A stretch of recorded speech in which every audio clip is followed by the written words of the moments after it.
Okay, we're going to continue with Chapter 1 today. We're not doing all of the topics in a first pass through Chapter 1. Some of them are going to be covered more subtly as we're learning other material throughout the book. So some of the estimation and measurement and rounding off topics will be covered implicitly as we go through, but some of them do need our direct attention.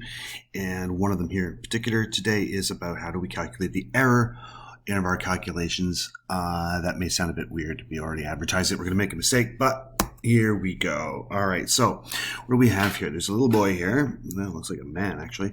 He's watching this ball fall from the top of a 21-meter rooftop, and he's going to use a stopwatch to estimate how long it takes. And he comes up with the answer of 2.0 seconds. Right. Is that good? Is it bad? Well, let's see. If we were to ask one of the physics teachers, they would tell us that theoretical physics says that would actually take 2.070197 seconds. But that boy there, Sam, has absolutely no chance of being as precise as that with just a handheld stopwatch and using, his reaction time of his thumb to indicate to activate the start and stop button. So what do? We have to take that into account when we measure just how far off he is. So in these cases, we refer to the difference between the estimated amount, that's what Sam came up with, and the actual precise measurements as the error. Now, that doesn't mean he made a mistake. It just means how far off, or what is the difference between the approximated and the actual event itself. In this case, we were measuring time. There's a number of things we could measure. We could measure the length of a room. We could, all sorts of things. So basically what we're trying to figure out is what's the difference between what actually happened and how accurately we were able to perceive it happening around us. So there's a tiny little formula for that, and it says the exact value, V with a subscript capital E, and the approximate value, V with a subscript capital A, then the error is the difference between those two. Now again, error does not mean mistake. It means the difference between the actual and the approximate. So in this case, we would say that the difference between the actual number from physics is 2.07197, and his approximation was 2, and of course that has a difference of 0.070197. So what do we do with that? I mean, is that a good approximation, or is that a poor approximation? Should Sam be congratulated for handling his stopwatch so well, or is he pretty hopeless at it? Well, I mean, you got to put it into context. What was he trying to measure, and how big was it? If I was to say, before attending a baseball game, and I was able to predict the duration of the game to within, approximately 7/100ths of a second, that is beyond astonishing. That's ridiculously accurate. But you must then compare the error, or the difference between the actual and the approximation, to what it was you were actually measuring in the first place. Say, for example, I was to ask you to estimate the straight line distance, just like a bird would fly, between school and your house, and you were off by 5 miles. Well, Grand Cayman is not a very, very big island, so to be off by 5 miles might be perceived by some as being fairly inaccurate. But if I was to then ask you to estimate the distance between the school and, say, the moon, and you were off by 5 miles, that would be remarkably accurate. So it has to be a comparison of what it was you were trying to measure in the first place, or we were trying to estimate in the first place. So there it is. How are we going to do that now? So we've got an enhanced formula, and it's the same one that you recognize up top here, I hope. And that is up here. Is my pen going over here? It is. Okay. It's the difference between the approximated and the actual event itself. But then we divide it by the actual event itself, the thing that we were trying to measure. And of course, we times it by 100 to turn it into a percentage. Now, some of you really keen observers here may see that there's two straight lines there, vertical lines surrounding it, almost like brackets. And they are actually called absolute value brackets. And what it means is we're just going to take...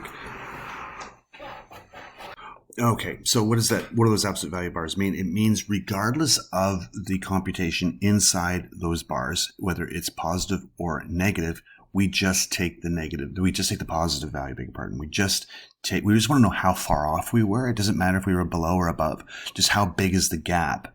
And so absolute value bars just mean take the positive results because we're looking for the difference between them.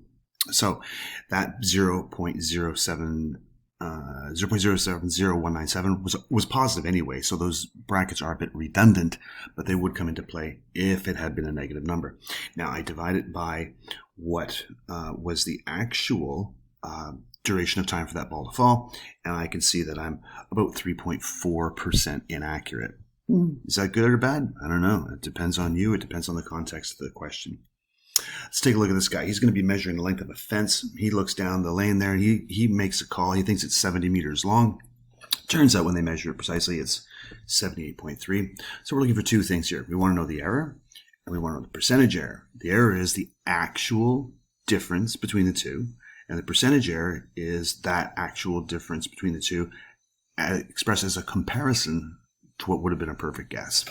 So what does that give us? The error is 70 minus 78.3, which is negative 8.3. But again, absolute value bars, we just take the positive of it because we just want to know what how far apart the two guesses were, or how far the guess was from the actual 8.3. And then for percentage error, we divide it by what the actual perfect guess would have been, and you can see he's off by about 10.5% or so. Is that good or bad? It's up to you, up to the context, the question. Here we go. Alan is a carpet layer, and he's got a room.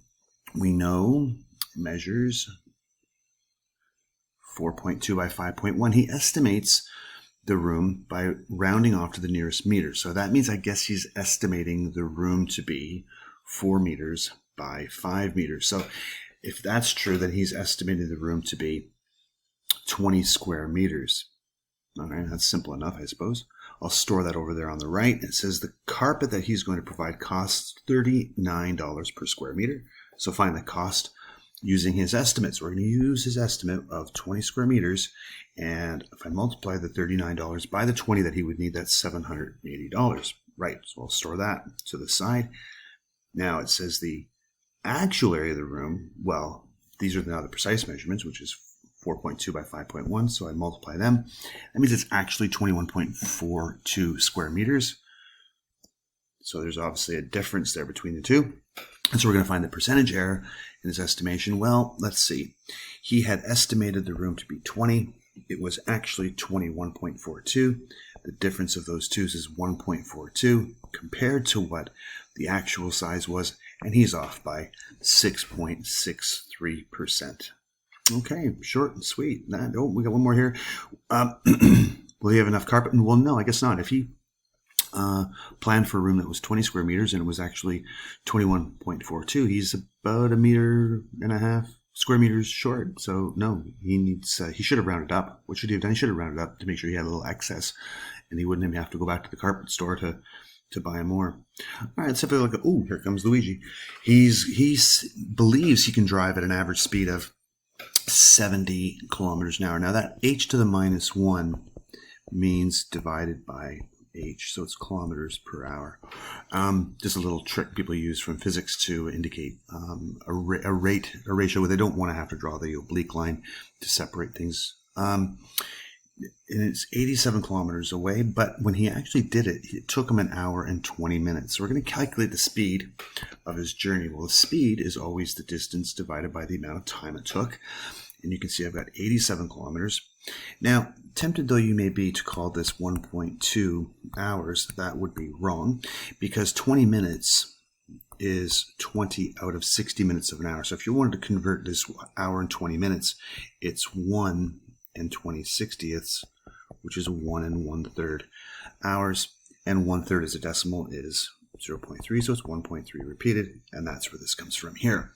So he's got 87 kilometers traveled in 1.333333 hours, and that is 65.25 kilometers per hour. So we want to work out the error of his estimate. Remember, he estimated it to be 70 kilometers an hour, so he's off by whatever the difference is between the two expressed as a positive number, and that's 4.75 kilometers per hour. Right, so the percentage error would be the actual error divided by the proper correct valuation times it by 100 expressed as a percent, and that's 7.28%. Okay, that's it. Short and sweet. Just a couple questions to try here from 1D. Just to get us back in the swing here. And those questions are going to come from these sections here. And, oh, there goes Luigi going home again from the beach. And let's see what it leaves us here with. And we're in section 1D. So it's this section right here. Hopefully, if we use the rest of class time, we can have that done in no time at all. Okay, well done.